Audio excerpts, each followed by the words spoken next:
देवी एकाग्रासीत् सैव जगत अण्डं सृजत्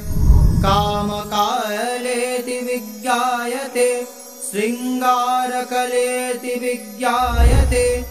तस्या एव ब्रह्माजी जनत् विष्णुर्जी जनत् रुद्रसजी जनत् सर्वे मारुद्गण आजी जनत् भोग्यं जी जनत् सर्वं जी जनत् सर्वं शाक्तं जी जनत् अण्डजां स्मेदमुद्बीजा जरायुजां यत् किञ्चित् ततः प्राणी स्थावरे जङ्गमं मनुष्यं जी जनत् सैषा पराशक्ति सैषा साम्भवी विद्या काली विद्येति वा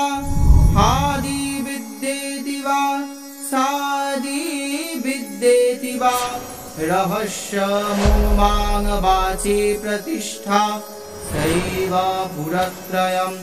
शरीरत्रयं व्याप्तबाहिरन्तर भाषयन्ति देशकाल वस्तु अन्तरसन्तान महात्रिपुरसुन्दरी वै प्रत्यकिञ्चित्